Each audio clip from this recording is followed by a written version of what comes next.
friends. It's TJ. So today I am having a cup of gunpowder green tea. It's really delicious. It kind of reminds me of sencha in a way. It's kind of nutty, a little grassy, like full body. It's really good. If you have not tried it, you should totally try it.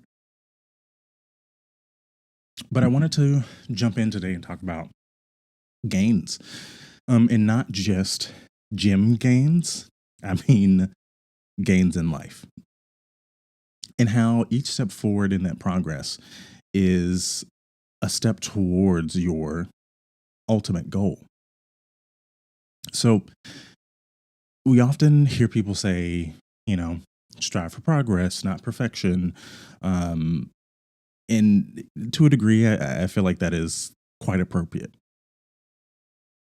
And I think there is some value in trying to obtain a certain goal by any means necessary. And at least for me, that's what I tie with perfection, of like trying to achieve something no matter what. But trying to be quote unquote perfect can be a little bit paralyzing, I think. It sets like an unsustainable and unattainable standard in a certain way, that often leads to like frustration and burnout, instead of actually like focusing on the progress, right? In those small, consistent steps, that ultimately get you closer to your dreams. I remember when I first went to college and decided to go into musical theater. And it was this very large, momentous decision that I made in my life.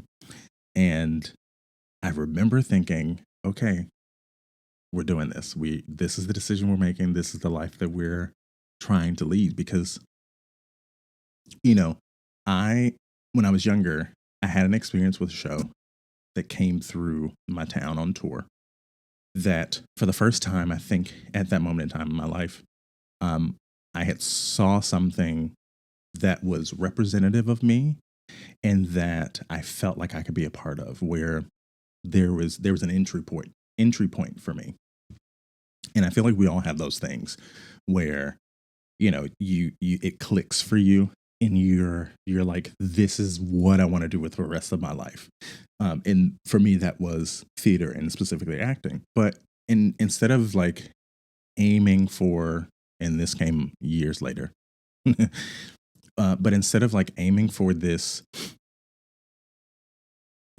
perfectionist version of what I wanted to do with my life, because I didn't really know a whole bunch about theater.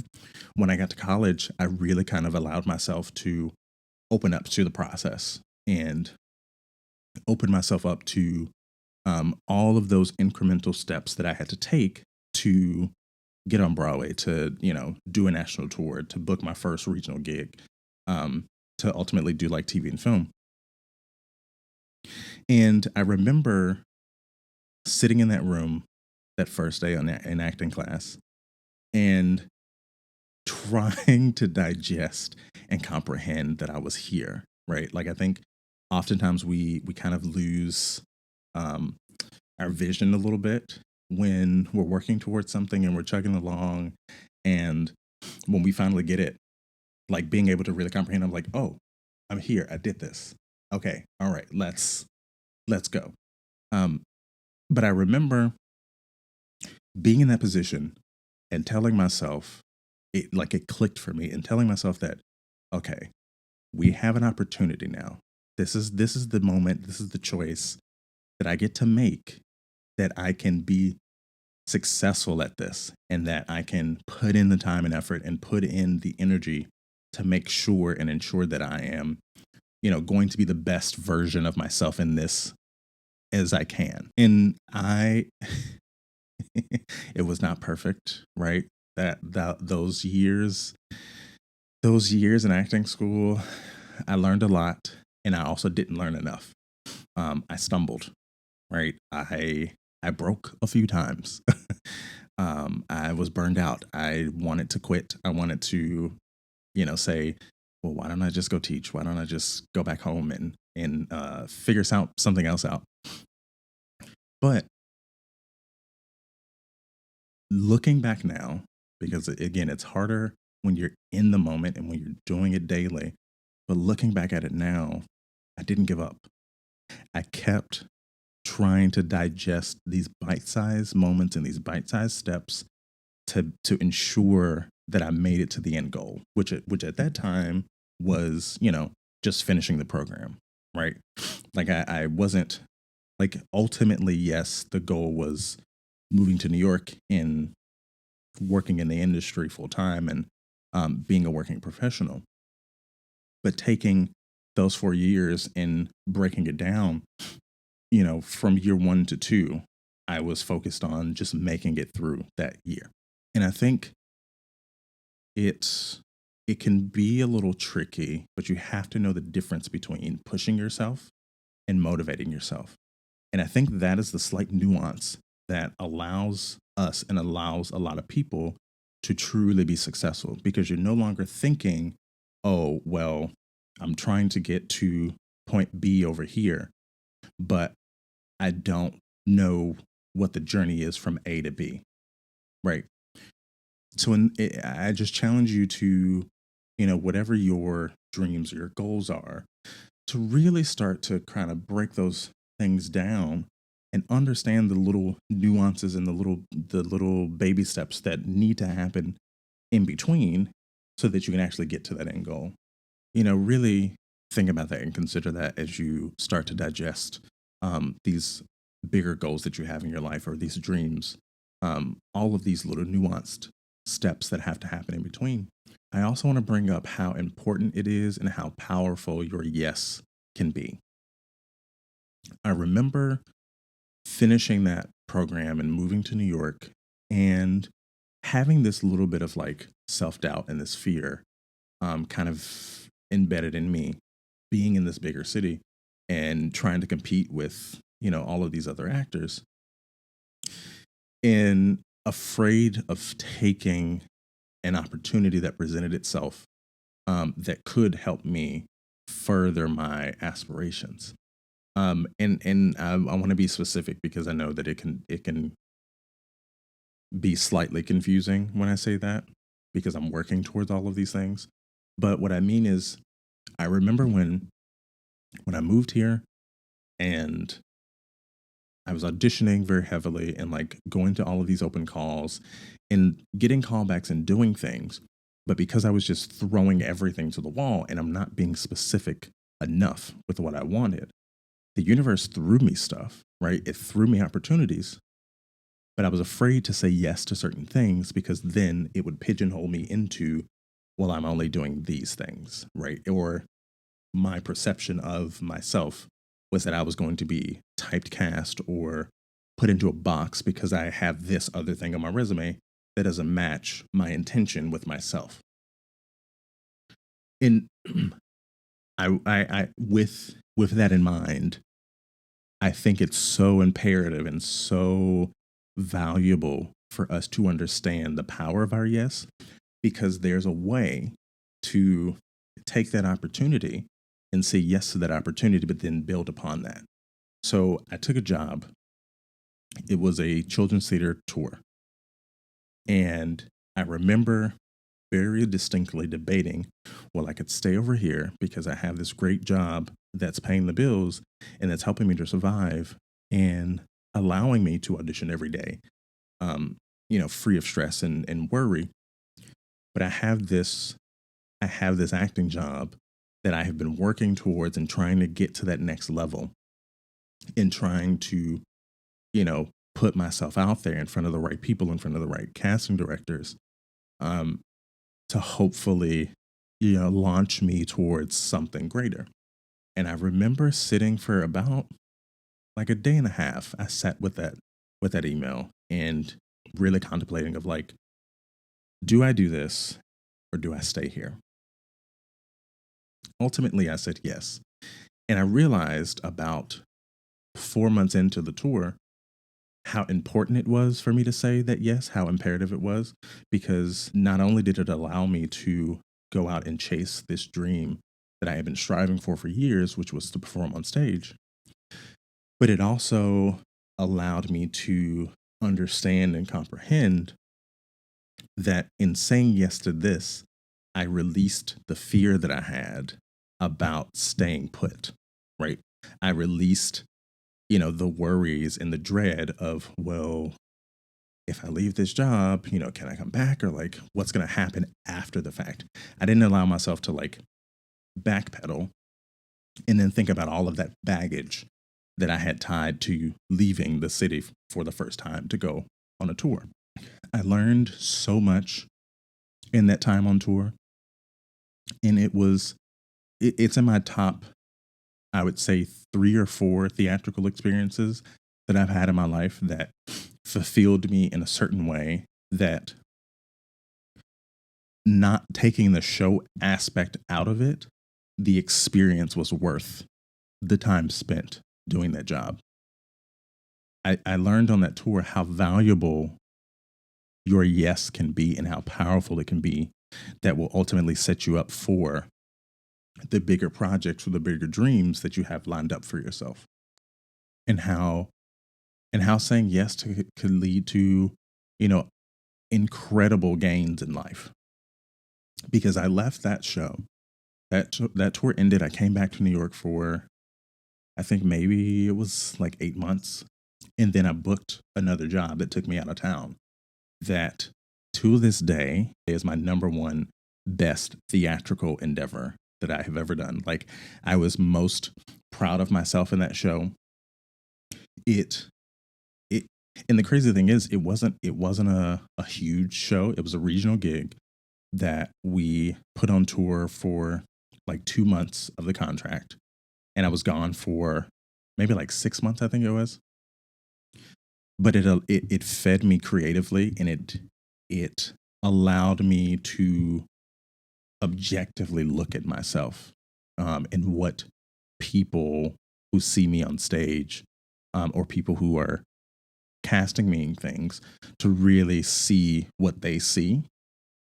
Because it was one of those shows that, like, I auditioned for it and I wanted it, but like I didn't think that I was going to actually get it. I was doing it because that's what you're supposed to do. You're supposed to go in there, audition for as many things, right? And whatever comes. But it it opened up to my mind of what I was capable of, in doing that show. And with that in mind, you know, progress can be so fickle and tricky. It's not just about starting, but it's about maintaining the momentum. Like it takes effort to keep it moving, but once it's rolling, like it's rolling. The key, I think, is consistency. Right, there has to be some sort of consistency, that you're able to provide to those gains, to those steps, to get to that end goal. Because if you don't have consistency in that, then you're not allowing yourself to really work at your full potential. Because if you say, I'm going after this thing, and I know I'm checking off the list, I'm going after this dream, I know that these are the 7 steps that I have to, like, go through to achieve this thing. But if you're passively like, oh well, I'm going to do step 1 today, I'm going to do step 2 a year from now, I'm going to do step 3 5 years from now, I'm going to do step 5 6 7 whatever 10 years from now, but very passively pursuing it and not actively engaging with it, that's when I think we lose sight of our dreams and we get into those ruts where we feel like life is crumbling. Now, however, I will say that, some particular goals and dreams require that amount of time in between each step, right? There, if you're purchasing a home, or if you're moving to another city, like, it might take a bit of planning that will delay your immediate, progress bar to, like, slow down a little bit, which is totally fine. But in that idea, And in that timeline, consistency is still key. If you're actively still working towards those things and you're saying, okay, I have step one today and step two can't happen until next year, what are you doing in between those things? What are you doing at the micro level to ensure that you get to step two at that time? And I think the trick to maintaining that consistency is establishing and like setting achievable goals to really make that happen, right? And I mean that like establishing routines, right? So, if you are, let's take the gym, for example, that a summer body does not happen overnight, right? You know that it takes weeks, months, for some years to achieve their ideal size, but you don't give up after month 3, after 90 days, right? You don't give up after day 2. You also don't expect to see results in that time frame necessarily, right? And life is very much similar to that idea, that you have to create these routines and these structures a little bit to kind of help you flow, to kind of keep you on track to maintaining those goals and ultimately consistency through those little micro routines. One of my biggest routines for acting is making sure that I'm singing every day. It's so easy, especially in musical theater, if I'm not auditioning and I'm not booking a job, to let that muscle and that technique go to the background. And so I try really hard to sing something once a day. And I'm grateful to have a certain level of technique to where I don't necessarily need to practice for an hour a day. But at minimum, I try to sing 30 minutes a day, even if it's just, not something full voice, but just something to exercise that muscle so that it doesn't go dormant. And I think using that analogy in life is so helpful, because if I'm allowing myself to be dormant, but I still have this expectation of achieving these goals, how am I going to get there? Right? I have to be active in that. I have to maintain those structures and those routines to make sure that the momentum is there, the consistency is there to get me to that end goal, no matter how long it takes, to make sure that I get to that end goal. Which brings me to this idea of pushing versus motivating, because I feel like in the society that we have now, oftentimes we get hung up on, oh, I have to go, go, go, go, go. If I'm not doing something, I'm not doing anything. And so we cause ourselves to constantly push ourselves when our bodies are saying we need to rest, when our minds are saying we need a break or that we're burned out, when, physically, emotionally, mentally, we are just not in the best place to continue to put on all of these structures and ideas and thoughts to go out into the world and achieve all of those things. And it causes us to be kind of overwhelmed, right?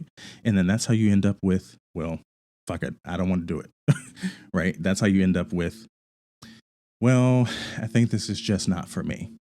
I don't think that's true. I think what is true is that if we put these structures and these routines and the consistency and the momentum into this dream that we have, you'll achieve it. You will so achieve it.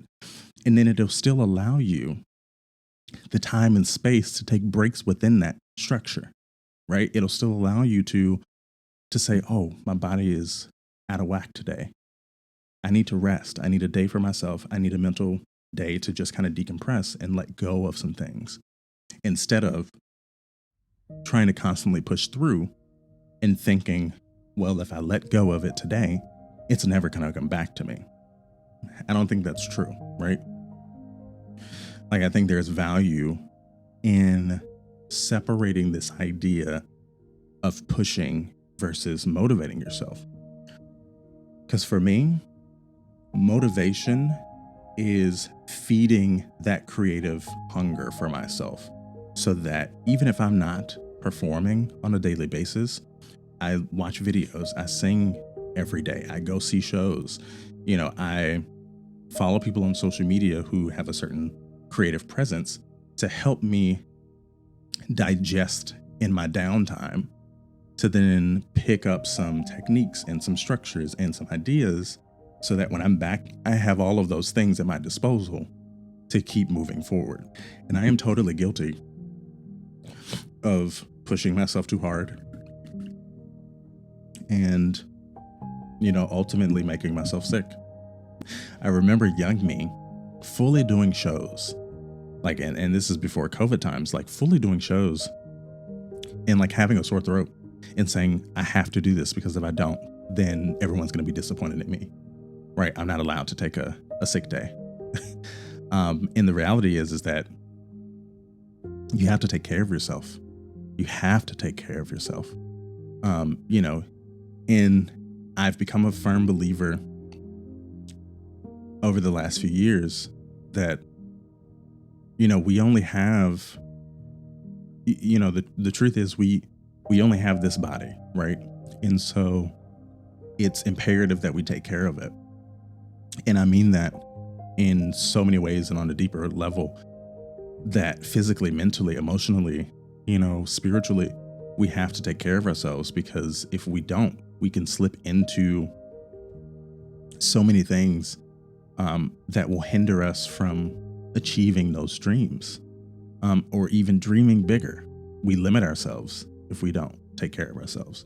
So friends, before I leave you today, I just want to remind you how important it is to have a series of steps and routines and structure to get you to that next level of life, and how important your yeses can be and how they can provide value to you and inform the decisions that you make moving forward in your life.